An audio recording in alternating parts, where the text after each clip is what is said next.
Imagine a continent without human beings. Not a continent empty of life, because the life was extraordinary.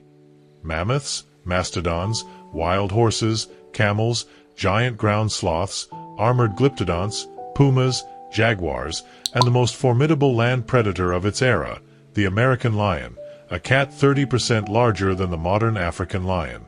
A continent full of life, with forests, prairies, rivers, and resource-rich coastlines. But without a single human being. Without a single human footprint in the mud. Without a single fire lit by human hands. Without a voice, a song, a story told around any fire. The discovery that the ability to cross open water in watercraft existed 50,000 years ago in the ancestors of the peoples who would reach America is extraordinarily important for understanding what the first Americans brought with them. They were not simply survivors at the edge of the livable world. They were experienced maritime peoples, astronomers of the night sky and the seasons, craftspeople of remarkable skill, and storytellers who had been accumulating and transmitting knowledge across generations for tens of thousands of years before the first foot touched the soil of Beringia. The first Americans also did not arrive on a completely foreign planet. The sky above Beringia was the same sky that had guided their ancestors across Asia. The same stars rotated overhead, the same moon moved through its phases, the same sun rose and set with the same seasonal patterns of length that they had learned to read since childhood. The natural world they were entering, with its different animals and plants, had the same fundamental structure, the same ecological relationships between predators and prey, between plants and the animals that ate them, between the seasons and the behaviors of all living things, that their accumulated ecological knowledge had prepared them to navigate. The arrival of the first Americans also had profound consequences for the ecosystems they entered. Those consequences unfolded over thousands of years and are only fully legible in retrospect, from the perspective of the deep time that separates us from those first crossings. But they were real and significant, and understanding them is part of understanding both who the first Americans were and what the world they entered became under their influence. The crossing of Beringia was not just a physical journey. It was a crossing into a new relationship with the unknown. Every generation of human beings that has ever explored new territory has faced that crossing. The moment when the known world falls behind and the unknown stretches ahead. The first Americans faced that crossing more completely than almost any other people in human history, because on the other side of Beringia there was not just a new territory but an entire hemisphere that no human mind had ever conceived. Their willingness to keep walking into that complete unknown is one of the founding acts of American humanity. When we look at the extraordinary civilizations that their descendants would build in the 15,000 years following that first crossing, the Maya astronomers calculating planetary cycles with extraordinary precision, the Inca engineers building roads across the highest mountains in the Americas, the Aztec farmers engineering floating gardens in a lake, we are looking at the flowering of a capacity for cultural and intellectual complexity that those first walkers across Beringia already carried in their minds and their traditions. That was America for most of its history.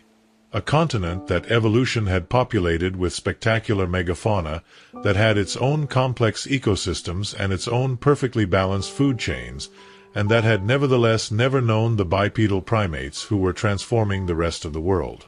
And then, sometime between 15 and 20,000 years ago, that changed. The first human beings crossed from Asia into America. Not by boat, not by any kind of watercraft, but walking. Walking across a land bridge that the last ice age had left exposed between what is today Siberia and what is today Alaska, Beringia. And when they crossed that bridge and descended southward, they became the first human beings ever to set foot on a continent that covered approximately 42 million square kilometers and had not a single human inhabitant waiting for them. The story of how those first Americans lived, hunted, explored, and eventually spread across the full length of two connected continents, from Alaska to Patagonia, is one of the most extraordinary stories of the human species. Tonight we explore it with the calm it deserves. That story also speaks directly to the present. The descendants of those first Americans are still here. They are the indigenous peoples of Mexico, Guatemala, Peru, Bolivia, Ecuador, Chile, Argentina, Canada, the United States, and every country of the American continent. Their languages, their traditions, their knowledge of the land, their relationships with the natural environment. All of that is the result of 15,000 years of life on this continent, of 15,000 years of adaptation, innovation, and cultural transmission that began with that first crossing through the snow of Beringia. There is also something quietly reassuring in the story of the first Americans when one thinks about the scale of what they achieved. 15,000 years of human history on a continent produce civilizations, knowledge, art, languages, and philosophies. The human capacity to create rich cultural worlds from nothing is one of the most consistent facts of our species' history, and the first Americans are perhaps the purest example of that capacity, because they arrived on a continent completely empty of human history and filled it. To understand how the first Americans arrived, one must understand Beringia. Beringia was not simply a narrow and hostile land bridge. It was a complete subcontinent, a landmass that at its greatest extent was approximately 1,500 kilometers wide from east to west, wider than the current state of Alaska. That territory emerged during the last glaciation because sea level fell approximately 120 meters below the current level, exposing the shallow continental shelf that connected Siberia to Alaska under what is today the Bering Strait. The evidence of winter camps in Beringia, with structures built from mammoth bones similar to those found at Upper Paleolithic sites in Eastern Europe, shows that the groups inhabiting that region had developed sophisticated construction solutions for surviving the long polar nights. Those structures, warmed by internal fires fed with mammoth fat, with the floor covered in hides and probably with internal divisions separating sleeping, food preparation, and tool storage spaces, were functional and relatively comfortable homes, not emergency shelters at the edge of survival. The Beringian standstill theory also has implications for understanding the diversity of Native American genetics. During the thousands of years that the ancestral American population spent isolated in Beringia before descending southward, they would have been a small, isolated population subject to genetic drift, the random fluctuation of gene frequencies in small populations. That genetic drift would have reduced genetic diversity compared to the Asian populations they had separated from, while also generating unique genetic characteristics that would be inherited by all subsequent Native Americans. The genetic signatures of that bottleneck are visible in the DNA of Native Americans today and help researchers trace the history of those founding populations. The mammoth steppe ecosystem of Beringia was also connected to similar grassland ecosystems across the entire northern tier of Eurasia, from Western Europe through Siberia to Alaska. The woolly mammoths, woolly rhinoceroses, cave lions, and steppe bison of Ice Age Europe were members of the same ecosystem that extended, with variations, all the way across the top of the world to the region where the first Americans were preparing their descent southward.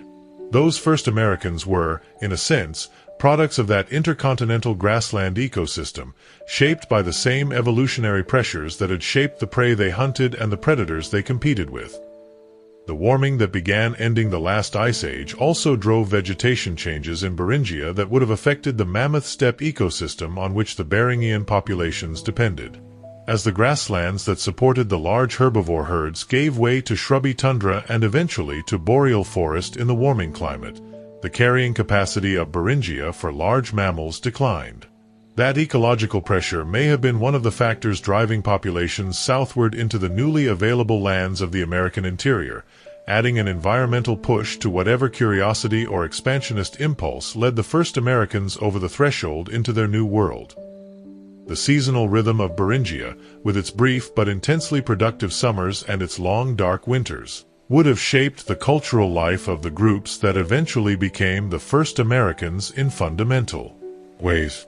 The intense activity of the summer months, when food was abundant and daylight almost continuous, would have been balanced by the enforced inactivity of the deep winter, when the cold and darkness kept communities close to their shelters and fire. That winter inactivity was also the time for storytelling, for teaching children, for making and repairing tools, for the ceremonies that maintained social bonds and transmitted cultural knowledge. The long winters of Beringia may have been the crucible in which the rich oral traditions of the first Americans were forged. The findings of red ochre in Beringia camps and in the first American sites are also significant. Ochre has practical uses as a hide tanning agent and as a wound antiseptic, but it also has symbolic uses in virtually all cultures that use it. It is one of the pigments most used in rock art and in the funerary ceremonies of Pleistocene hunter-gatherers across the world. Its presence in the first American sites suggests the first colonizers carried with them not only practical technology but also ritual and artistic traditions that were an integral part of their cultural life. The analysis of the genomes of ancient human remains from Beringia and early American sites is providing a detailed picture of the population movements that preceded and followed the first crossing.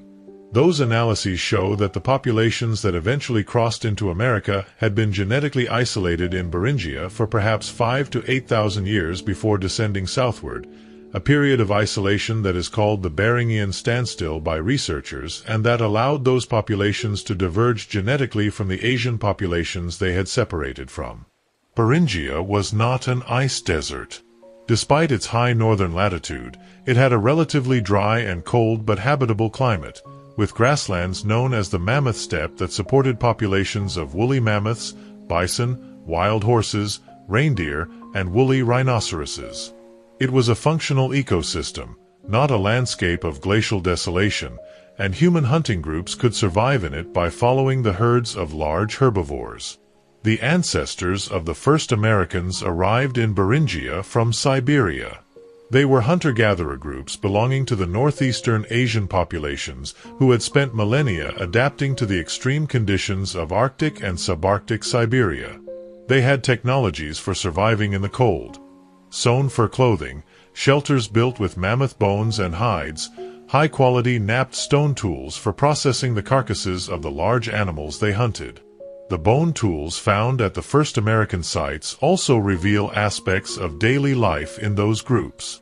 Bone needles with eyes for sewing hides, almost identical in form and function to modern needles, show they made sewn hide clothing of sufficient quality to survive Arctic winters. Bone awls for perforating leather and scrapers for tanning hides complete the picture of a highly developed animal processing technology that transformed every part of hunted animals into useful resources.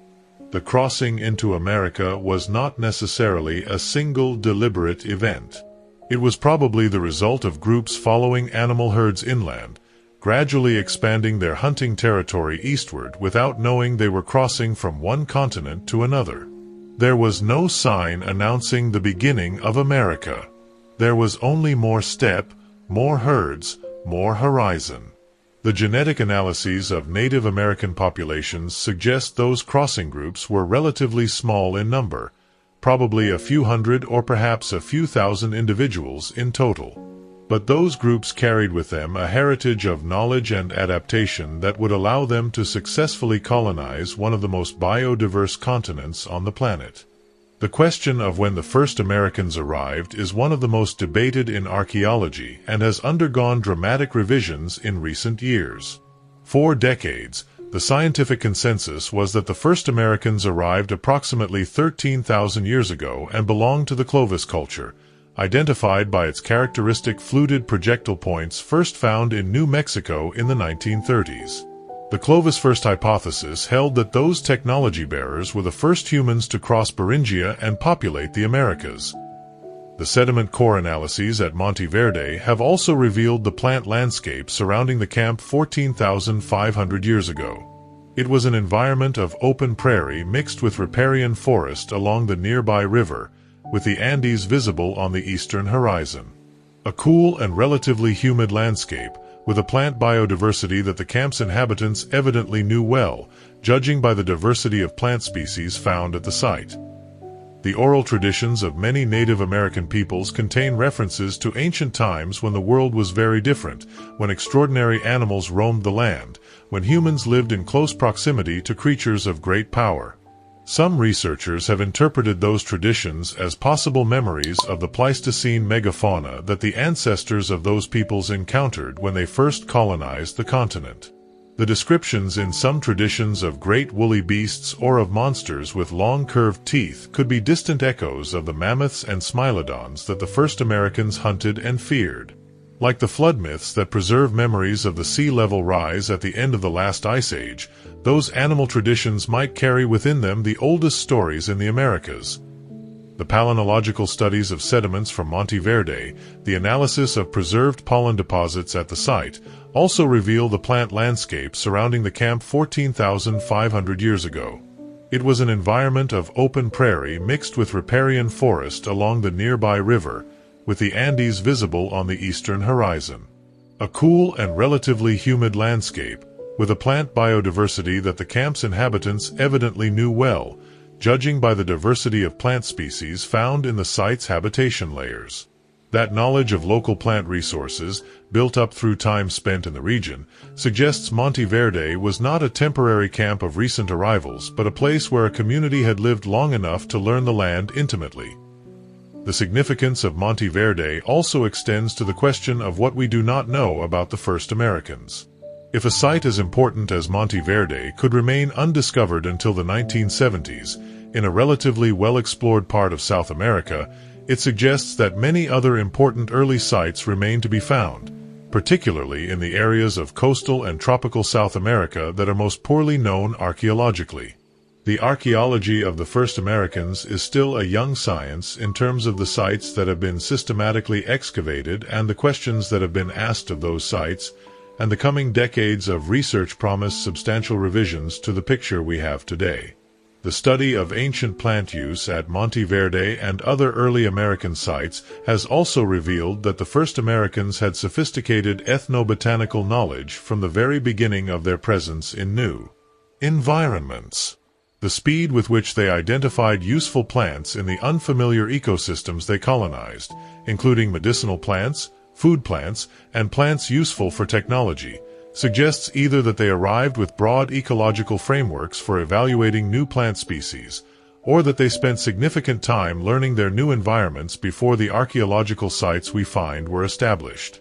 Either way, the competence in plant use visible in the earliest sites is not that of naive newcomers but of experienced naturalists applying established frameworks of knowledge to new situations. The broader implications of pre-Clovis sites for understanding the first peopling of America are still being worked through. If humans were in the southern cone of South America 14,500 years ago, they must have been in Central America, the Caribbean coast, and tropical South America considerably earlier. That pushes the arrival date and the rate of southward migration into territory that the Clovis first model cannot accommodate. The hunt for sites in those intermediate regions, in the shallow coastal waters of the Caribbean and the flooded coastal shelves of Central America, is one of the most active frontiers of American prehistory research. The linguistic diversity of America at the time of European contact is also an argument for a long and complex prehistory of human occupation. The approximately 2,000 languages spoken in the Americas in 1492 represent a level of linguistic diversification that could not have been achieved in the few thousand years of the Clovis first model.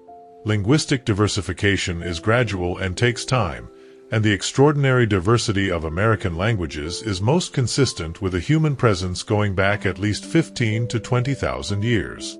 But in recent decades, archaeological evidence has accumulated sites with pre-Clovis dates that have forced revision of that consensus.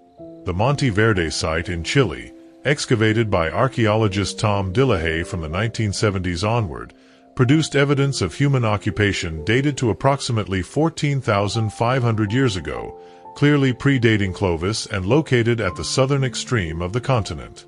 The exceptional preservation of Monte Verde also allows reconstructing aspects of the first Americans' lives that would be completely invisible at an ordinary site. Analyses of the plants found at the site show its inhabitants exploited an extraordinarily wide range of plant resources, including seaweed transported from the coast several kilometers away.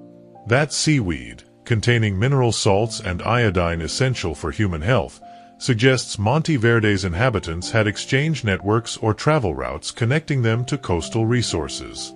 The controversy around Monte Verde's dates was also an interesting episode in the sociology of science.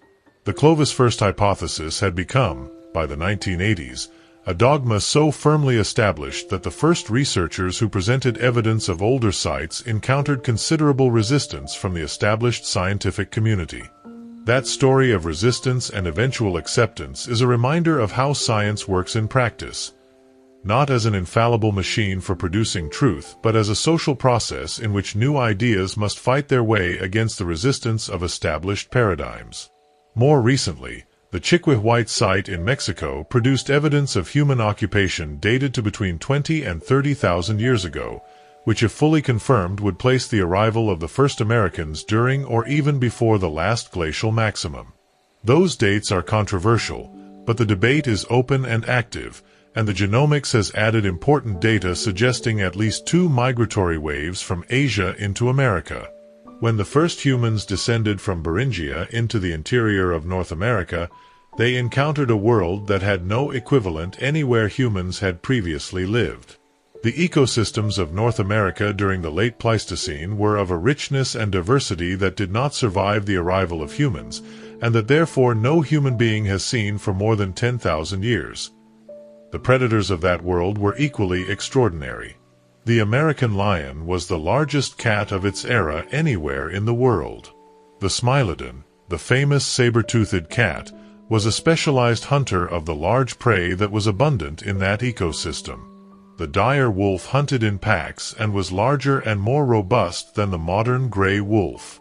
And the short-faced bear was possibly the largest terrestrial carnivore mammal that has ever existed in North America, with long disproportionate legs suggesting it was capable of running at considerable speeds for its size.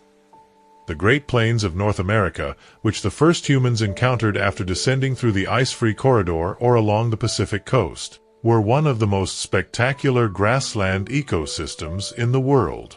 Stretching from the Gulf of Mexico to the Canadian provinces, those plains were an almost unbroken sea of grass punctuated by rivers and occasional forests. In the Pleistocene, they were grazed by mammoths, mastodons, horses, camels, and enormous herds of bison.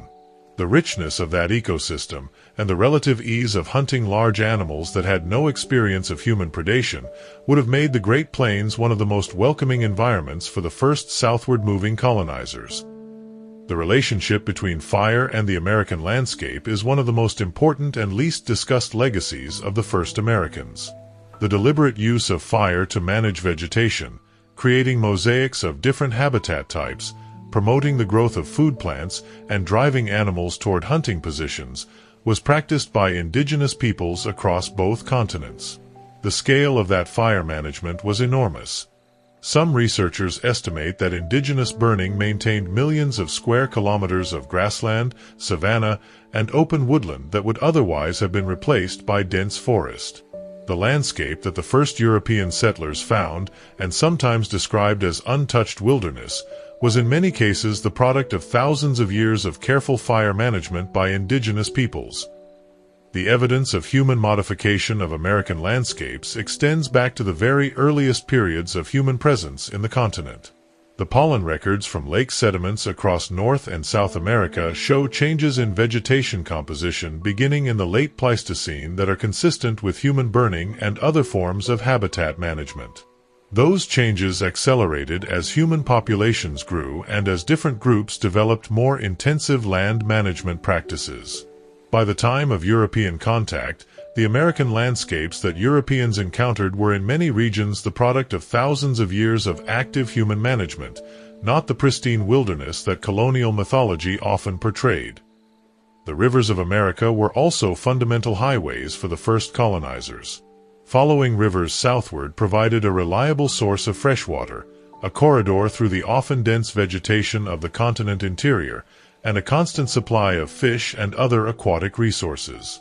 Many of the great river systems of America, the Mississippi, the Amazon, the Parana, the Colorado, run approximately north-south along the axis of colonization, and it is no coincidence that some of the most important early archaeological sites are located near river systems that would have provided natural corridors for the southward movement of people. The cave art of the first Americans is another record of their cultural life that time has preserved in some regions. The painted hands in negative and animals in the Cueva de los Monos in Argentina, dated to between 9 and 13,000 years ago, are among the most moving legacies of the first Americans. Those hands, placed against the rock while pigment was blown around them, are the most direct possible gesture of saying "I was here," of affirming the existence of an individual person at a specific moment in time. In the American Southwest, the petroglyphs of the Fremont culture and the ancient Pueblo peoples show human figures, animals, and geometric symbols that researchers interpret as representations of rituals, hunts, migrations, and cosmologies. In Amazonia, the rock art of several sites in Brazil and Venezuela documents human presence in that region from at least 11 or 12,000 years ago, with images of extinct animals like the mastodon that bear witness to the memory of the first encounters between colonizers and Pleistocene megafauna. Woolly mammoths are the most iconic animals of that lost world, but they were far from the only megaherbivores of the American Pleistocene. Mastodons, relatives of mammoths but with different morphology and a more varied diet, were equally abundant. Wild horses, which had evolved in North America over millions of years before becoming extinct there at the end of the Pleistocene, grazed on the plains in large herds. American camels, ancestors of today's llamas and vicuñas, were another familiar presence in the landscape. And giant ground sloths, those multi-ton colossi that had crossed into North America during the Plioccene's Great American Biotic Interchange, pulled branches from trees with their enormous claws. The landscapes of North America that the first colonizers found below the ice limit must have been of an overwhelming richness and novelty. Coniferous and aspen forests in the northern regions. Grass prairies extending to every horizon on the central plains. Mixed forests of beech, oak, and walnut in the Appalachians. Subtropical forests in the southeast. Rock and sand deserts in the southwest. And in each of those environments, a megafauna that had never seen a human being and that grazed or hunted without the slightest sign of caution toward the new predators who had just arrived. The first Americans entered that ecosystem as a new predator that the other animals did not know and toward which they had developed no avoidance behaviors. That lack of fear of humans by American animals, a phenomenon also documented when Europeans reached islands that had never had humans, could have enormously facilitated hunting in the first centuries of human presence in America. The fire management practices that many indigenous groups used to manage landscapes, creating mosaics of forest and prairie that maximized habitat diversity and therefore available resources, transformed the landscapes of parts of North America in ways that for a long time were interpreted as natural, unmanaged landscapes. Understanding that those landscapes were in fact the result of centuries or millennia of intentional management is changing how ecologists and natural park managers think about the restoration of American ecosystems. The technology of the first Americans was notable for its sophistication. Clovis points, which for decades were the symbol of America's first human culture, are works of lithic craftsmanship of extraordinary quality. Made through a bifacial knapping technique that produces a flat stone blade with a basal flute that facilitated hafting, Clovis points were highly efficient hunting weapons designed specifically to penetrate the thick hide of Pleistocene megafauna. The organization of Clovis and other early North American cultural groups is difficult to reconstruct directly from the archaeological record, but comparison with modern hunter-gatherers and other Paleolithic hunter-gatherer groups provides a reasonable model. Hunter-gatherer groups living in environments rich in megafauna tended to organize in bands of between 20 and 50 people, with alliance relationships between neighboring bands that enabled cooperation in large-scale hunts and the exchange of reproductive partners to avoid inbreeding. The making of Clovis points was likely a specialized skill not possessed by every member of a group. Experimental archaeologists who have tried to replicate Clovis point production have found that it requires hundreds of hours of practice to develop the necessary skill, and that even experienced flint knappers produce significant numbers of failed or substandard points. That level of craft specialization, in which certain individuals developed exceptional skills through years of practice, is another indication of the social complexity of Clovis groups. Those skilled flint knappers were probably valued and supported members of their communities, freed from some other subsistence tasks in exchange for their tool-making services. The social networks implied by the long-distance exchange of Clovis raw materials also had important implications for the transmission of cultural innovations across the continent.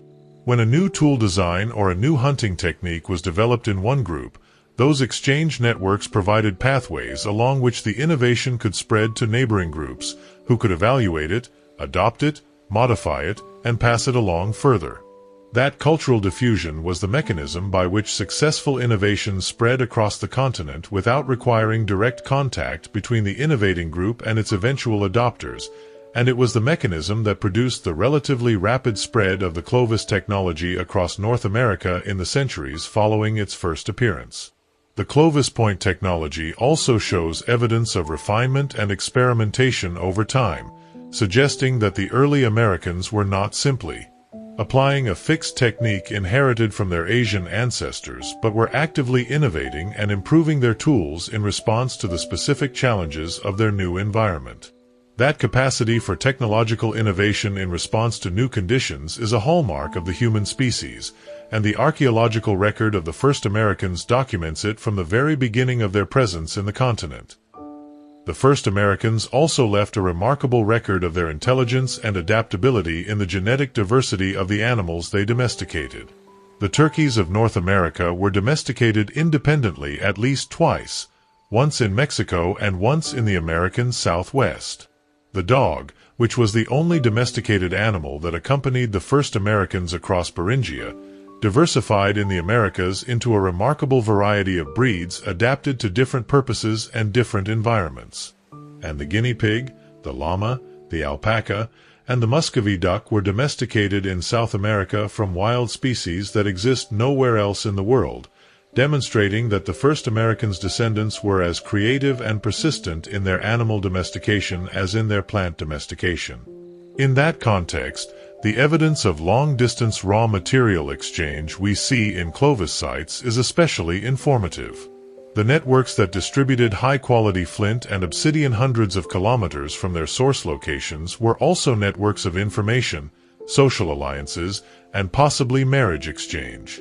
They kept groups connected to each other across enormous distances, creating a web of relationships that was essential for survival in an environment where conditions could change rapidly.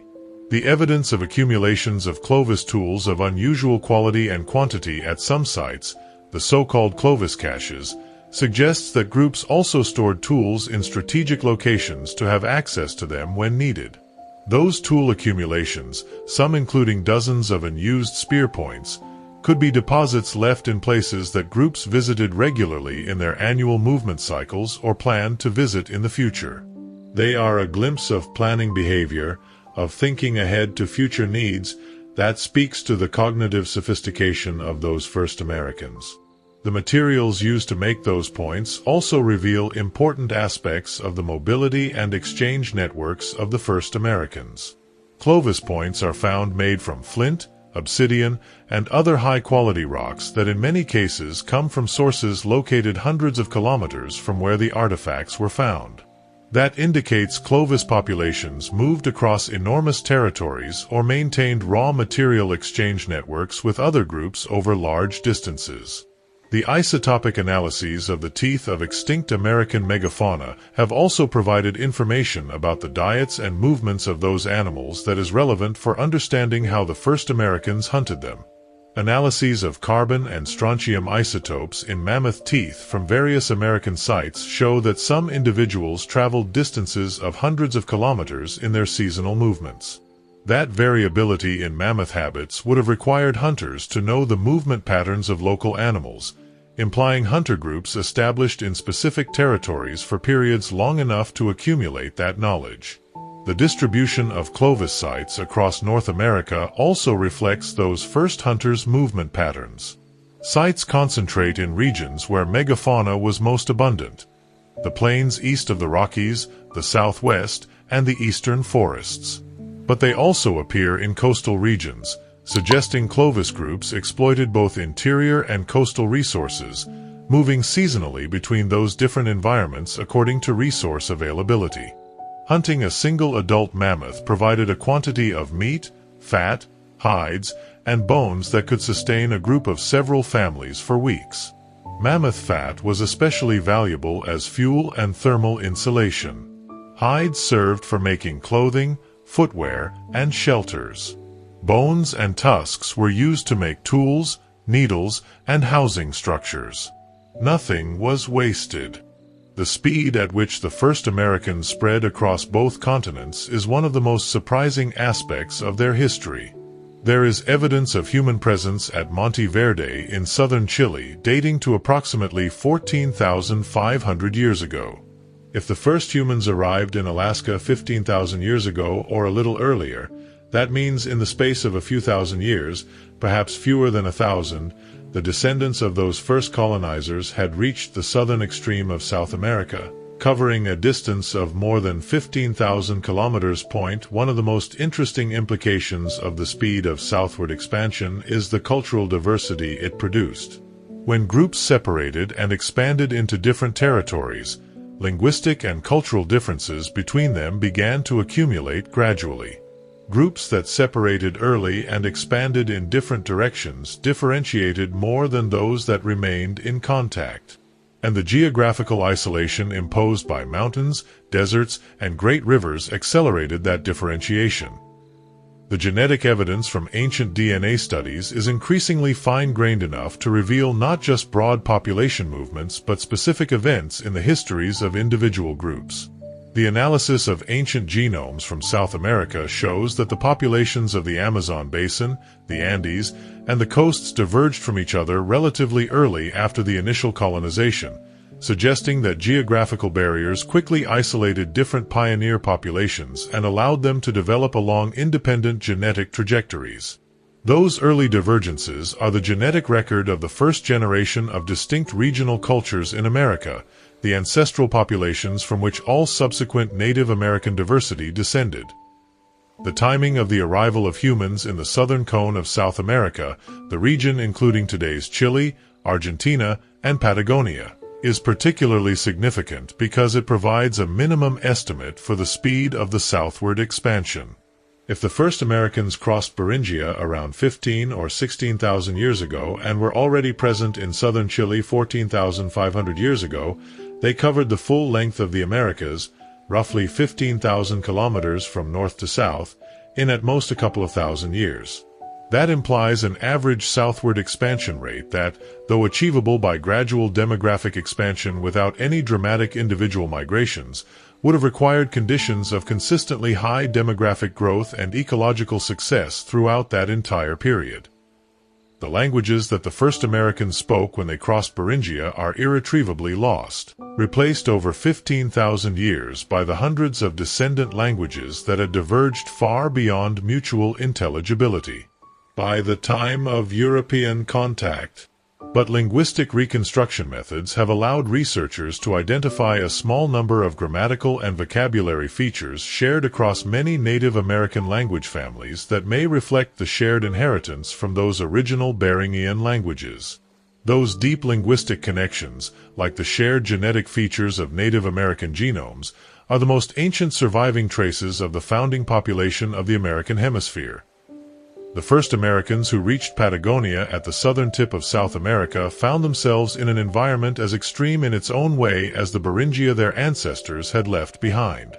The Patagonian steppe, swept by constant winds from the Antarctic, with its sparse vegetation and its giant ground sloths, was a landscape that required the same kind of ecological expertise and technological adaptation that had allowed the first Americans to survive the Arctic. That the descendants of Beringian hunters could successfully inhabit an environment so similar in its harshness, but on the opposite end of the earth, is a testimony to the ecological plasticity that was perhaps the most essential characteristic of the first Americans. The first Americans who reached the tropics encountered ecosystems radically different from the temperate and cold zones where their ancestors had lived. The tropical forest of Central America and northern South America was an environment of extraordinary biological productivity but also extraordinary complexity. To survive in it, the colonizers had to learn to identify thousands of new plant and animal species, to know their seasonal productivity cycles, and to develop new techniques for exploiting their resources. That process of ecological learning in new environments was the rule, not the exception, in the history of the first Americans' expansion. Each new type of environment the colonizers encountered as they moved south required new adaptations. The deserts required knowledge of water sources and the hydric resources of cacti and other succulents. The South Atlantic coasts required knowledge of beach and estuary resources different from those of the North Pacific coasts. And the Andean highlands required physiological adaptations to altitude and cold. The cultural and biological plasticity of the first Americans is what allowed them to successfully exploit that diversity of environments in a relatively brief time. That speed of expansion does not imply that individual groups traveled those distances. It implies rather a gradual demographic expansion in which each generation occupied territories a little further south of where it was born, taking advantage of the resources of the virgin lands they found. On a continent without any other human beings, without resource competitors, with megafauna that did not know humans and was therefore easy to hunt, the conditions for rapid demographic growth were exceptional. The stories the first Americans told about their own origins are also part of that legacy. The origin traditions of the indigenous peoples of America are extraordinarily diverse. Some describe an origin from the earth itself, emerging from the interior of the earth through openings in the ground. Others narrate descents from the sky. Others describe migrations from distant lands that some contemporary interpretations associate with the memory of the Beringia crossing. Each of those traditions is a way of answering the fundamental question of who we are and where we come from, a question the first Americans shared with all other human beings and that they answered in their own ways. The genetic diversity of Native American populations is the accumulated result of that differentiation over 15,000 years. And that diversity, though unfortunately enormously reduced by the impact of colonization, is still visible in the geographical distribution of Native American linguistic families and in the genetic relationships between the indigenous populations of the continent. Population dynamic studies of human populations in environments with abundant resources and no competitors suggest that growth rates could have been sufficient to produce the dispersal observed in the archaeological record in the available time. It was not necessary for groups to move fast. It was sufficient for them to grow and for demographic pressure to push some individuals or families to explore the territories beyond the known horizon. The extinction of American megafauna at the end of the Pleistocene is one of the most passionate debates in paleontology and archaeology. In a relatively brief interval between 12 and 10,000 years ago, most of America's large mammals disappeared. Mammoths, mastodons, horses, camels, giant ground sloths, glyptodonts, smilodons, dire wolves, short-faced bears. All became extinct in that brief period. The extinctions of the American Pleistocene did not affect all animal groups equally. Some survived while others disappeared, and the pattern of extinctions provides clues about their causes. What disappeared was specifically the largest size megafauna. Animals over a ton in weight were almost completely eliminated, while medium and small animals mostly survived. That pattern is consistent with both the human hunting pressure hypothesis and the climate change impact, and most likely reflects the combined action of both. The extinction debate has also been enriched in recent years by the study of ancient DNA from the extinct megafauna themselves. The genomic analysis of mammoth remains from multiple American sites is revealing population structure, migration routes, and demographic history of the American mammoths in the period leading up to their extinction. Those analyses show that mammoth populations were fragmented and genetically impoverished in the late Pleistocene, consistent with environmental stress, and that they experienced dramatic population declines before their final extinction. Whether human hunting was the cause of that population decline or whether it occurred independently is still being debated, but the genomic data is providing a much more detailed picture of the extinction process than the fossil record alone could reveal. The ecosystems that replaced the Pleistocene megafauna grasslands of North America were in many ways poorer in large animal biomass than their predecessors, but they were not poorer in ecological complexity.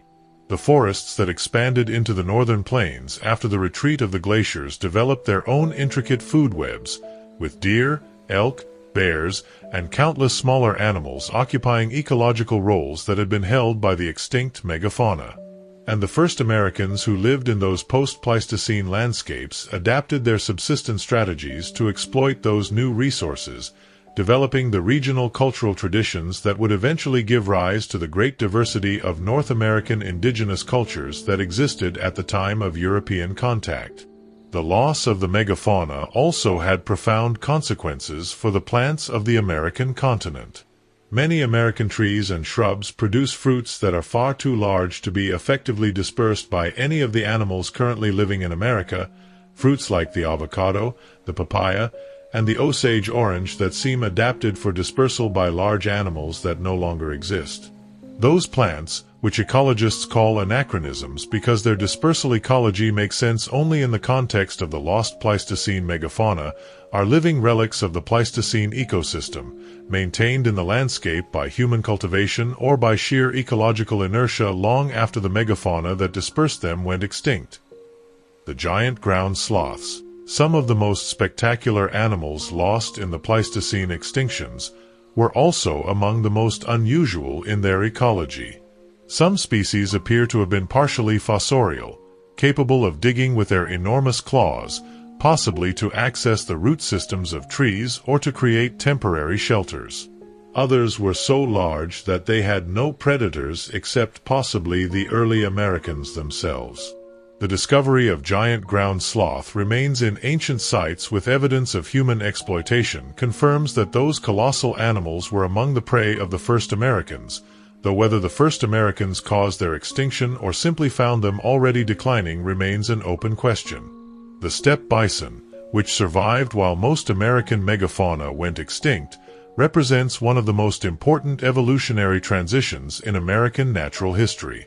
As the mammoth steppe ecosystem was replaced by more diverse forest and grassland environments in the Holocene, the bison populations that had coexisted with mammoths on the open grasslands expanded dramatically to fill the ecological space left by the extinct megafauna.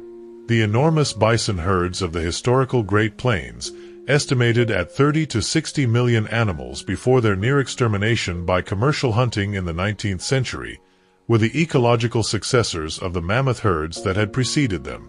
The horse presents one of the most poignant ironies in American natural history.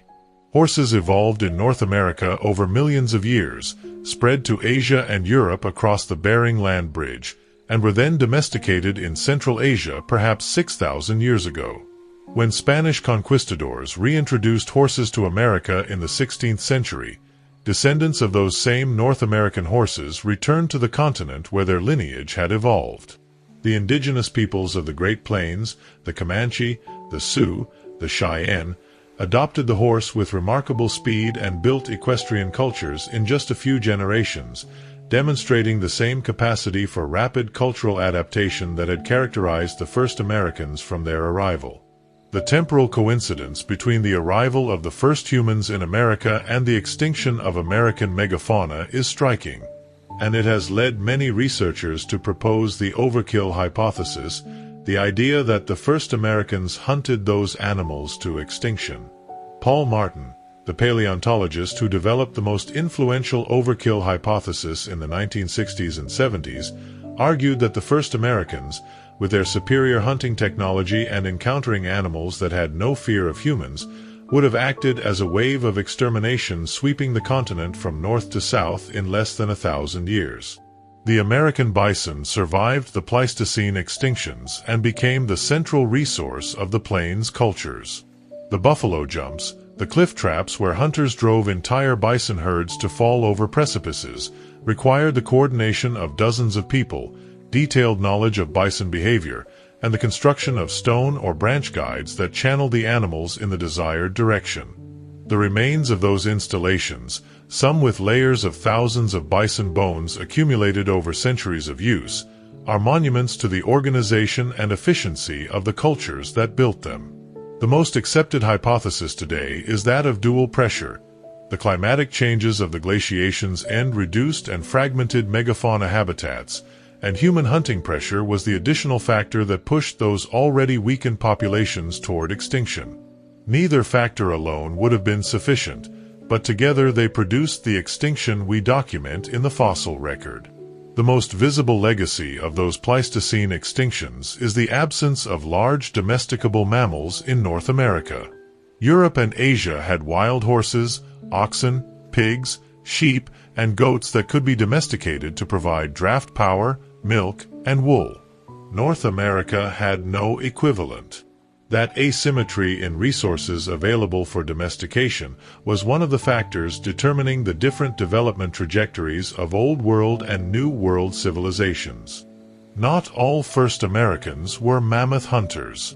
The image of the Clovis hunter pursuing megafauna on the North American plains is a real but partial image. The first Americans lived in an extraordinary variety of environments, from the northern tundras to the tropical forests of the south, and developed very diverse subsistence strategies adapted to each of those environments. The genomic signal of Australian or Papuan ancestry in some Amazonian populations is one of the most intriguing recent findings in the study of the first Americans. Those populations, like the Surue and the Cariciana of Brazil, show a genetic component more closely related to the populations of Papua New Guinea and Australia than to other Native Americans or to Northeast Asian populations. That unexpected signal has been interpreted as evidence of a separate, earlier migratory wave into America that arrived before the main Beringian migration, and that was genetically related to the populations that had spread along the southern coastal route out of Africa toward Oceania. The relationship between indigenous peoples and the marine environments of the Pacific and Atlantic coasts of America was not only economic but also deeply spiritual and cultural. The sea was a source of sustenance but also of meaning, of stories, of cosmological frameworks for understanding the world.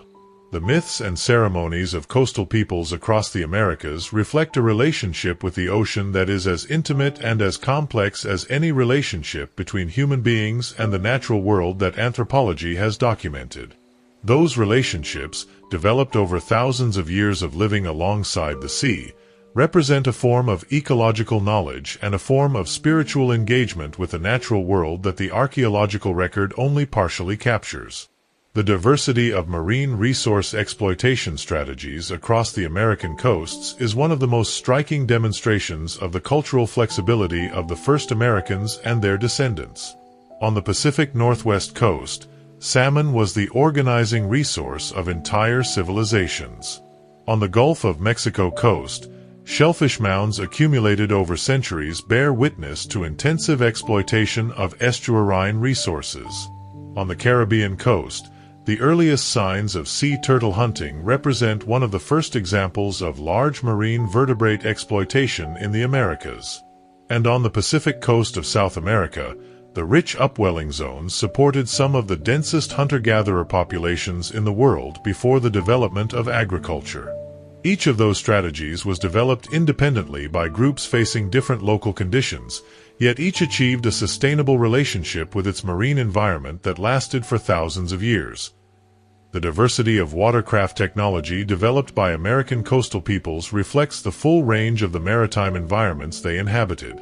The kayak, developed by the Arctic peoples of Alaska and northern Canada for hunting in ice-cold waters, is one of the most sophisticated single-person watercraft ever designed, with a self-righting hull and a paddling technique that allows the paddler to roll the boat and ride it underwater. The dugout canoes of the Pacific Northwest, carved from single cedar logs and capable of carrying dozens of people across open ocean, enabled the maritime trade and warfare that characterized those complex coastal societies. And the reed boats of the Peruvian coast and Lake Titicaca, built from tatora reeds and capable of carrying heavy loads in the high-altitude lake environment, represent yet another independent solution to the challenge of water transport. If that interpretation is correct, the first Americans were not a genetically homogeneous group descending from a single ancestral population.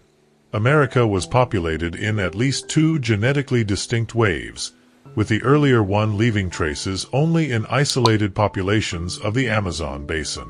What happened to the descendants of that first wave, and why they are found only in the Amazon and not across the continent, is one of the fascinating open questions of American prehistory genomics. The salmon was the central resource of those Pacific North coastal economies. The rivers running toward the Pacific from the coastal mountains produced annual salmon migrations that literally filled rivers with fish during spawning seasons. The groups living on those coasts developed salmon fishing, processing, and preservation techniques that allowed them to capture and store enough protein during abundant seasons to survive the scarce winter months. And they developed redistribution systems, like potlatches, that distributed surpluses between groups with unequal resource access in each particular season. The coastal hypothesis, which competes with the interior land route hypothesis as an explanation for the first entry into America, proposes that the first Americans did not cross through the continental interior but along the Pacific coasts, in primitive watercraft or on foot along the coasts that the lower sea level of the glacial maximum left exposed. The relationship between first Americans and the sea resources of the Pacific coast also left traces in the genomics of current populations of that region. Coastal peoples of the Northwest Pacific have gene frequencies related to omega-3 fatty acid metabolism, abundant in fish and marine mammals, that differ from those of interior populations. That genetic difference, though modest, is consistent with thousands of years of selection for a diet rich in marine resources, and is another example of how environment shapes not only culture but also the biology of human groups over time. The knowledge systems of the indigenous peoples of the North American Pacific coast are extraordinarily sophisticated. Their practices for managing marine resources included the construction of fish traps in estuaries, the management of shellfish beds through cultivation techniques, and the regulation of access to hunting and fishing territories through systems of hereditary rights. Those practices are in many respects comparable to modern natural resource management systems in terms of their effectiveness in maintaining ecosystem productivity over the long term. The totem poles that Northwest peoples carve from giant cedar trunks are one of the most visible examples of that cultural complexity. Those poles, which can exceed 10 meters in height, record in their stacked figures the genealogies of clans and the important historical events of their history. They are simultaneously art, historical archive, status declaration, and religious expression. A form of writing without words that has survived for centuries as a record of those communities' history. The cultural and linguistic diversity of the indigenous peoples of America is one of the most extraordinary on the planet. At the moment when Europeans arrived in America at the end of the 15th century, the continent harbored between 500 and 2,000 distinct languages, depending on how differences between languages and dialects are counted. That extraordinary linguistic diversity is the result of more than 10,000 years of cultural evolution in relative isolation between different regions of the continent. The languages of the first Americans are also among the most complex and diverse in the world. The Navajo language has a sound system with tones and a verb morphology of such complexity that the United States military used Navajo speakers as code talkers during World War II, knowing that even trained linguists without prior knowledge of the language could not decipher messages encoded in it. The Cherokee developed their own writing system in the early 19th century, when a Cherokee man named Sequoyah created a syllabary capable of representing his language in writing, one of the few cases in history of a writing system created by a single individual who then taught it to his community. The Haudenosaunee, the Iroquois Confederacy, developed a system of governance that united 5 and later 6 distinct nations under a shared constitution, the Great Law of Peace, that established principles of collective decision-making, individual rights, and the peaceful resolution of disputes between nations. That system of confederate governance, developed perhaps 500 years before European contact and still maintained by the Haudenosaunee nations today, has been cited by some historians as an influence on the democratic ideas that shaped the United States Constitution.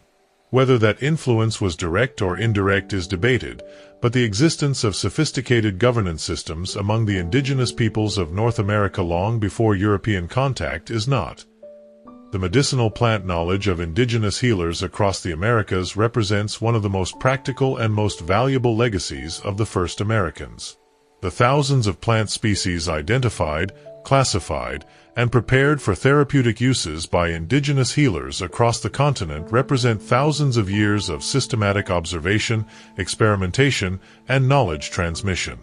Many of the most important pharmaceutical compounds in use today were derived from plants first identified by indigenous American healers. Quinine from Peruvian cinchona bark for malaria, curare from Amazonian plants as a muscle relaxant, and many others.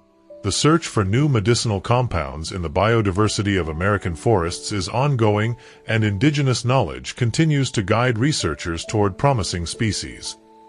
The political philosophy of the Haudenosaunee Great Law of Peace, which established principles of collective decision-making, the consensual resolution of disputes, and the accountability of leaders to those they represented, was developed and refined over centuries of practical application before European contact.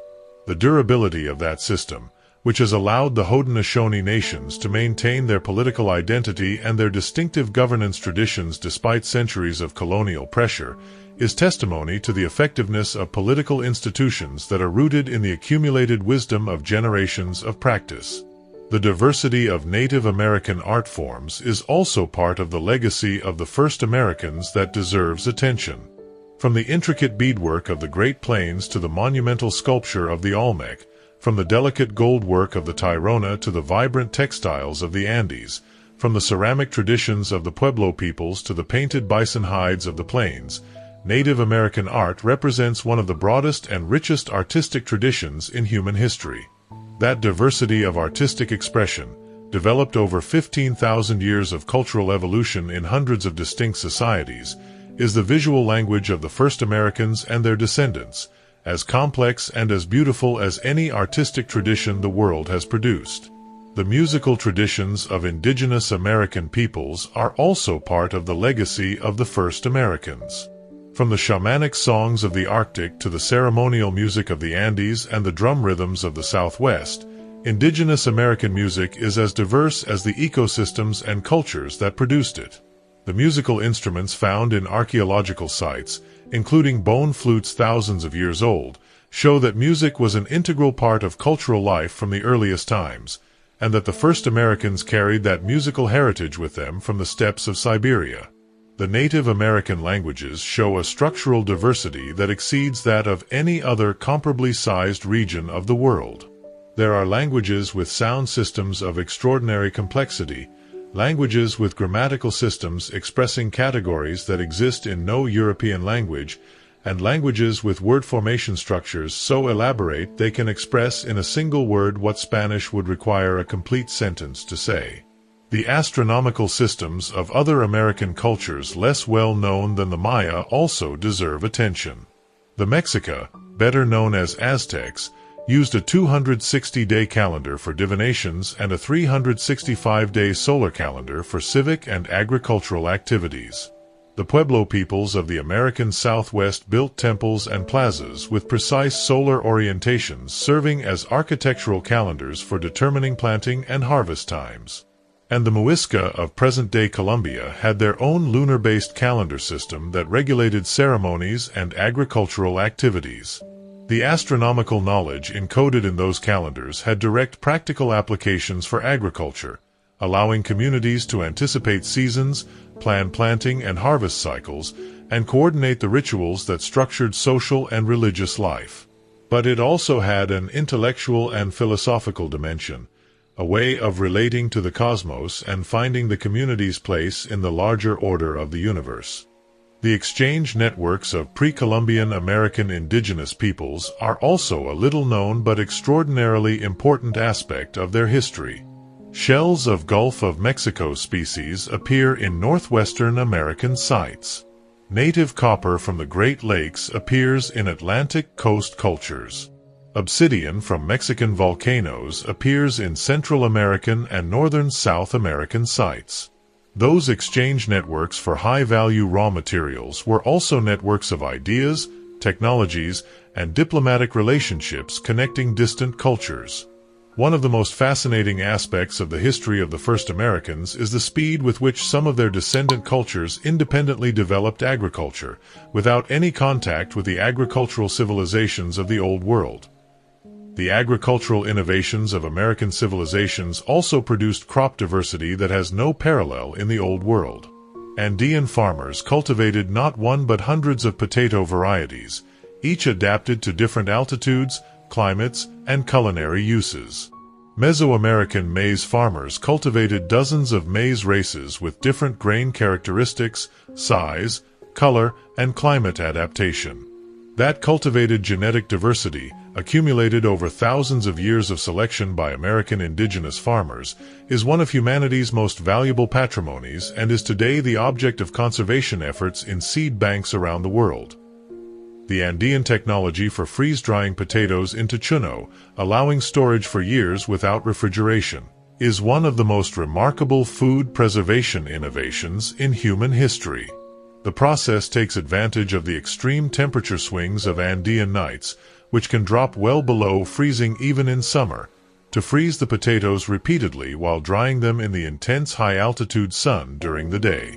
Modern food science has only recently understood the biochemical mechanisms behind a process that Andean farmers developed through centuries of empirical experimentation. That gap between empirical knowledge and scientific understanding is a reminder of how much human knowledge exists in practical traditions that formal science has not yet examined. The agricultural systems developed by the first Americans' descendants were not only productive but also ecologically sophisticated. The raised field agriculture of the Amazon basin, in which enormous areas of seasonally flooded land were transformed into productive agricultural landscapes through the construction of elevated planting surfaces separated by water channels, represents an engineering achievement comparable in scale to the great irrigation systems of the Old World. The dark soils known as terra preta, found across the Amazon basin, are the product of thousands of years of indigenous soil management that transformed naturally infertile tropical soils into some of the most productive agricultural soils in the world through the addition of charcoal, bone, and organic matter. The study of terra preta is today inspiring agricultural researchers who are looking for sustainable ways to improve tropical soil fertility without chemical fertilizers. The complex water management systems of the Maya lowlands, which included raised fields, canals, reservoirs, and sophisticated drainage systems for managing the seasonal flooding of the karst landscape, represent another dimension of the engineering genius of the first Americans' descendants. The Maya lived in an environment where water was abundant during the rainy season and scarce during the dry season, and their water management infrastructure was designed to smooth that seasonal variability, storing water during the wet season for use during the dry and managing the distribution of agricultural land across a landscape that was alternately flooded and parched. The Aztec floating gardens, the chinampas, were so productive that they supported one of the densest urban populations in the pre-industrial world.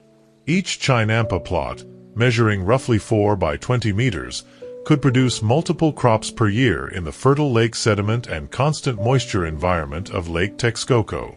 The Chinese scholar who was the first to write a systematic description of Chinese wet rice cultivation would have recognized the basic principles of the chinampa system immediately, even though the two agricultural systems developed completely independently on opposite sides of the world. That convergence of independent solutions to the challenge of maximizing agricultural production in wetland environments is another example of the evolutionary principle that similar environments produce similar solutions.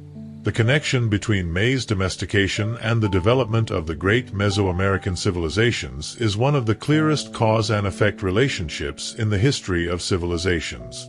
Without maize as a high-productivity crop capable of sustaining high population densities, there would have been no Olmecs, no Maya, no Aztecs as we know them. Maize was the nutritional foundation on which those civilizations were built, in the same way that wheat was the foundation of Mediterranean civilizations and rice was the foundation of East and Southeast Asian civilizations. But maize was not only food. It was also an object of religious veneration, the center of a mythological system that saw in maize the origin and sustenance of human life. The Popol Vuh, the sacred text of the Quiche Maya, narrates that the gods created human beings from maize dough after several failed attempts to create humanity from other materials. That mythology was not only a religious belief. It was also a way of remembering and transmitting the crucial importance of maize for community survival, and of establishing the cultural obligation to maintain and honor the crop on which everything depended. Agriculture emerged independently in at least 3 American regions. In Mesoamerica, where maize, beans, and squash were domesticated between 9 and 8,000 years ago. In the Andes, where potatoes, quinoa, amaranth, and many other crops were independently domesticated at similar dates, and in eastern North America, where sunflowers and other plants were domesticated between 5 and 4,000 years ago. The domestication of chili pepper, another great American crop that transformed world gastronomy, was also accomplished in Mexico thousands of years ago from wild varieties containing capsaicin. The domestication of chili produced a diversity of varieties with different heat levels and different flavors that are today fundamental ingredients in the cuisines of Mexico, Spain, India, China, Korea, and practically the whole world. Like maize, potatoes, and tomatoes, chili pepper is a gift from American farmers to global gastronomy, a gift that took 15,000 years to develop from the arrival of the first hunters in Beringia. The milpa, the cultivation system combining maize, beans, and squash in the same field, is one of those innovations. The 3 plants benefit each other. Maize provides a structure on which beans climb, beans fix nitrogen from the air and fertilize the soil, and squash covers the ground with its large leaves, reducing evaporation and suppressing weeds. The result is a cultivation system producing a complete diet, with bean proteins complementing maize that is deficient in some essential amino acids, without requiring the farm animals that Old World agriculture needed. The American crops transformed world history when Europeans took them to Europe and the rest of the planet after the 15th century. The potato fed the working classes of Europe during the 16th through 19th centuries and contributed to the demographic growth that drove the Industrial Revolution. Maize became a staple food in Africa and China. The tomato transformed Italian and Spanish cuisine. Cacao, chili, and vanilla revolutionized the cuisines and economies of the entire planet. All of that was the legacy of the American farmers who began their domestication work thousands of years before any Europeans set foot on the continent. The first civilizations of America are not well known outside specialized academic circles, though they are among the most extraordinary cultural productions of the human species. Before the Maya and the Aztecs built their pyramids and calendars, other equally sophisticated cultures had flourished and disappeared in America, leaving traces that archaeologists continue discovering and analyzing. The city of Teotihuacan, which flourished on the central Mexican plateau between the 1st and 7th centuries of our era, was at its peak the largest city in the Western world and one of the 5 or 6 largest cities on Earth. With an estimated population of between 100 and 200,000 people, it had an urban planning of extraordinary sophistication. A great central avenue flanked by pyramids, temples, and palaces, residential neighborhoods of multi-story apartments, workshops specializing in the production of obsidian tools, ceramics, and textiles, and a network of canals and drains managing water for a city of those dimensions. The city of Cahokia, near modern St. Louis in the United States, was, at its peak around 1100 CE, the largest pre-Columbian city north of Mexico, with a population estimated at between 10 and 20,000 people. Its central earthwork, Monk's Mound, is the largest man-made earthen structure in North America and one of the largest in the world by volume.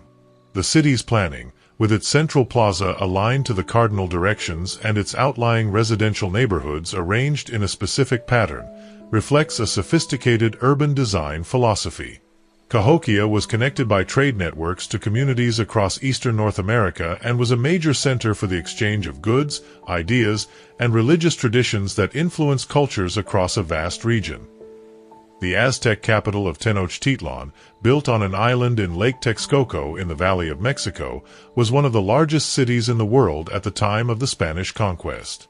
With a population estimated at between 200,000 and 300,000 people, it was larger than any contemporary European city. Its engineering was extraordinary. The island was expanded through the construction of chinampas, floating garden platforms made from lake sediment and anchored by willow trees, which were both the city's agricultural foundation and the mechanism for its physical expansion. The city was connected to the mainland by 3 great causeways and supplied with fresh water through an aqueduct system that the Spanish conquistadors described with unconcealed admiration.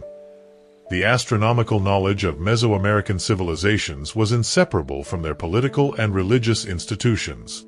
The ability to predict eclipses, to calculate the timing of the Venus cycle, and to know precisely when the sun would reach the zenith at noon was not just scientific knowledge in the modern sense.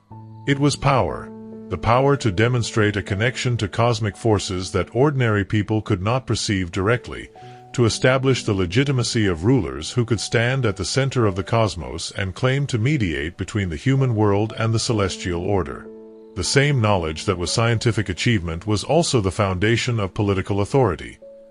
The Nazca lines of southern Peru, enormous geoglyphs drawn on the desert surface by removing darker stone to expose the lighter sand beneath, are one of the most enigmatic artistic and ceremonial legacies of the first Americans' descendants.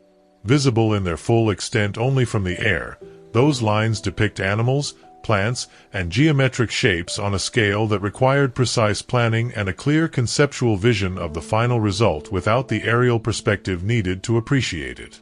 Whatever their purpose, whether calendrical, ceremonial, or both, they represent a monumental artistic and engineering achievement accomplished without any of the technologies that modern observers might consider necessary for such a project. The murals of Teotihuacan, some of which survive on the walls of residences excavated in the archaeological zone, show a visual world of extraordinary richness and complexity. Figures of priests, warriors, mythological animals, and abstract symbols combine in compositions of intense color that speak of a fully developed cultural and religious life. Those murals are also a window into the lives of Teotihuacan's inhabitants. They show cultivated plants, domestic animals, religious ceremonies, and scenes of daily life that allow reconstructing aspects of that society that the material archaeological record alone cannot provide. The Monte Alban Observatory in Oaxaca, built by the Zapotec civilization approximately 2,000 years ago, contains a building oriented not toward the cardinal directions like most Mesoamerican temples, but at a specific angle that aligns it with the rising of certain stars at particular times of year. That unusual orientation, which was deliberate and required careful astronomical observation to establish, demonstrates that the Zapotec were conducting systematic astronomical observations centuries before the Maya calendar system reached its classic form. Carroll, in the Supe Valley on the Peruvian coast, is perhaps the most surprising of those recent discoveries. Carroll is a city built approximately 5,000 years ago, contemporary with the first cities of Mesopotamia and Egypt, that included large earthen pyramids, sunken circular plazas, residences, and evidence of complex social organization. All of this without writing, without pottery, and without the metal tools that characterized Old World civilizations of that era. Carroll demonstrates that social and urban complexity can develop in very different ways from those that Old World history had suggested. The Maya writing system is one of the most impressive intellectual achievements of the pre-Columbian Americas.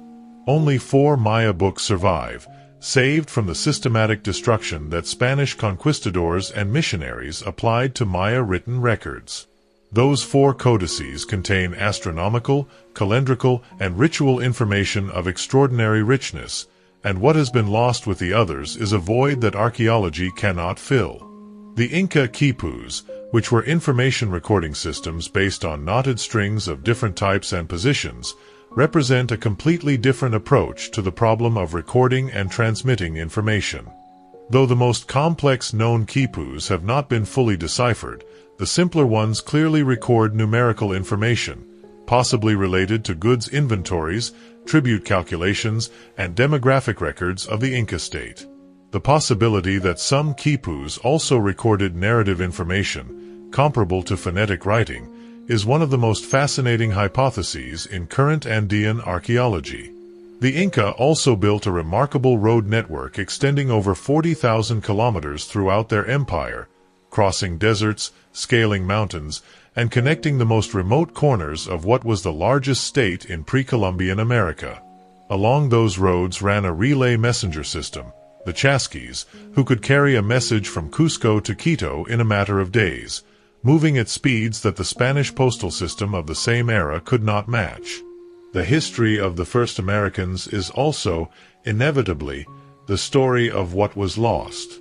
The arrival of Europeans at the end of the 15th century produced one of the greatest demographic disasters in human history. Epidemics of diseases for which American populations had no immunity, such as smallpox, measles, and typhus, decimated native populations in proportions that in some regions reached 90% of the population within a century. The resistance of indigenous American peoples to European colonization is also part of the story of the first Americans that deserves to be remembered. Despite the catastrophic demographic impact of epidemics and colonial violence, many indigenous communities fought to preserve their autonomy, their territories, and their cultures for centuries of colonial pressure. The story of the first Americans' 15,000-year journey from Beringia to the tip of Patagonia, from the first stone tools to the Maya codices, is also a story about time. About what time does to knowledge, to culture, to language, to the relationship between human beings and the land they inhabit.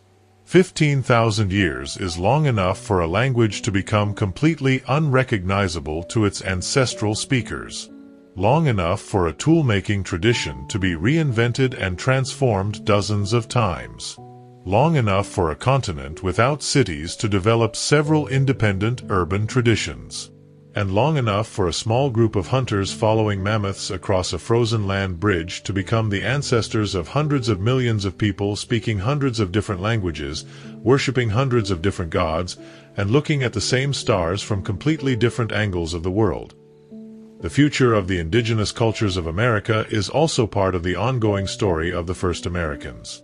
The 20th and 21st centuries have seen both continued pressure on indigenous communities and growing recognition of their rights, their knowledge, and their contributions to the broader human heritage. The international indigenous rights movement, the growth of indigenous scholarship and indigenous-led research institutions, and the increasing legal recognition of indigenous land rights in many countries represent a partial reversal of the centuries-long process of dispossession that followed European colonization. That reversal is incomplete and contested, but it is real, and it speaks to the same resilience and adaptability that brought the ancestors of those communities across the snows of Beringia 15,000 years ago. Tonight, thinking about the first Americans and their 15,000-year journey, there is something that invites a particular quality of attention, a sense of the depth of time that separates us from those first walkers across Beringia, and simultaneously a sense of connection to them. They were people like us, with the same fundamental needs, the same capacity for love and fear and curiosity, the same impulse to make sense of the world and to pass that sense on to the next generation. The 15,000 years that separate us from them are an ocean of time that seems vast until we realize it is made of the same kind of days and nights, the same seasons, the same human lives connected to each other by the same thread of transmission that connects their world to ours. The Inca state resisted Spanish conquest for 40 years after the fall of Cusco, maintaining a Neo-Inca state in Vilcabamba that was finally destroyed only in 1572.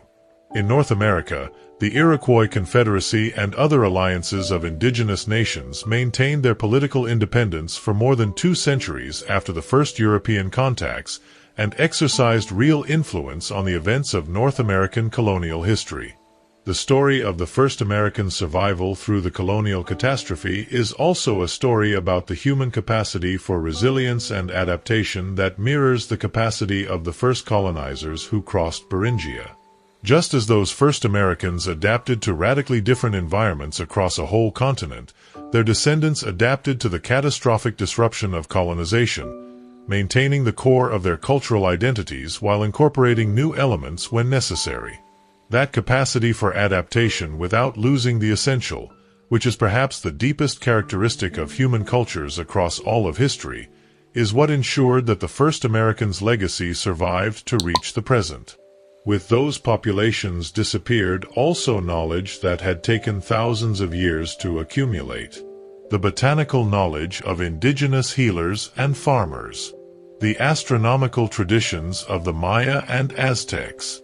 The information recording systems of Andean Quipus, still not completely deciphered.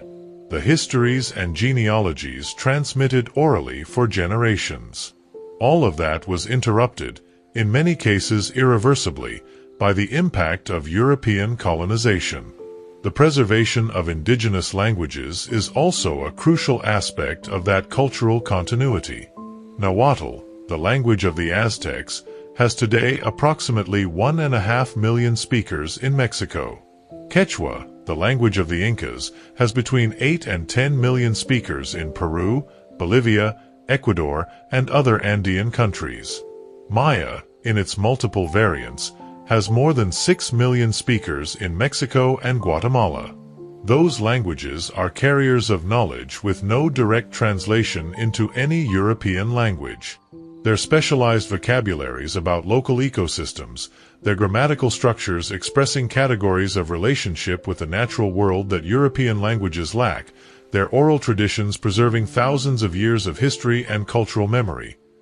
All of that would be irreplaceably lost if those languages became extinct. The collaboration between Western science and indigenous peoples in the research into American history is also a story of tensions and mutual learning. The growing participation of indigenous researchers in the disciplines studying American prehistory is producing richer and more nuanced interpretations than either tradition could produce independently. The knowledge of indigenous peoples about their own history, transmitted in oral traditions for generations, is not only a complementary data source for archaeology. It is also an alternative interpretive framework that sometimes illuminates aspects of the past that standard archaeological methods cannot capture. Tonight we have explored the history of the first Americans, from the crossing of Beringia to the great civilizations their descendants built over the course of 15,000 years. It is a story that begins in the extreme cold of the Siberian tundra, with groups of hunters following mammoth herds toward a horizon they did not know was a completely new world. That continues with a descent southward through a continent full of extraordinary megafauna that had never seen a human being. That passes through the extinction of that megafauna, which was both a loss and the beginning of a transformation toward more diverse and more sustainable subsistence strategies. And that culminates in the domestication of the world's most productive plants, with the construction of pyramids and cities, with the development of writing systems and calendars and systems of thought of a sophistication that owes nothing to any other civilization on the planet. The Patagonian coast at the southernmost tip of South America, where the descendants of the first Americans eventually arrived, is one of the most dramatic landscapes on Earth. The winds that blow almost constantly from the west, the gray-green waters of the Magellan Strait, the mountains rising from the sea. It is a landscape of raw power that would have tested even the most experienced hunters. That people arrived there, survived there, and built cultures adapted to that extreme environment is the final proof that the first Americans were equal to whatever the continent placed before them. Sleep comes easier when the mind has somewhere large and quiet to rest. The story of the first Americans is one of those places. vast enough to contain 15,000 years of human history, quiet enough in its deep time that the urgencies of the present find their proper scale. Those first walkers across Beringia did not know what they were beginning. We do not know what we are beginning either. But the capacity they had to take the next step into the unknown, to adapt to what they found, and to transmit something of value to those who came after, is the same capacity that allows us to rest tonight in the knowledge that the story continues, that something essential is being passed forward, that the long chain of transmission that began on the snows of Beringia has not broken and will not break tonight. All of that, from the first steps in the snow of Beringia to the pyramids of Teotihuacan, happened in 15,000 years. To put that number in perspective, 15,000 years is approximately the time separating the first temples of Göbekli Tepe in Turkey, the oldest known in the world, from the present. It is the time separating the first cities of Mesopotamia from the present, multiplied by 3. That story, from the first steps in Beringia to the Maya codices and the Andean cities, is the story of what human beings can do when they have 15,000 years, a virgin continent, and the same capacity for innovation and adaptation that has led us to explore space. The first Americans needed nothing that we do not have. They only needed time, curiosity, and the willingness to keep walking toward the unknown horizon that lay before them. And in that walking toward the unknown, they built a world that no human being had built before. That is the story that tonight has accompanied the descent into sleep. A continent without human footprints that filled with steps, fires, languages, cities, calendars, and questions about the universe. A world that began in the cold and ended 15,000 years later at the summit of pyramids that watched the stars. If this journey kept you company tonight, subscribe to the channel. There are many more worlds waiting to be explored in the dark.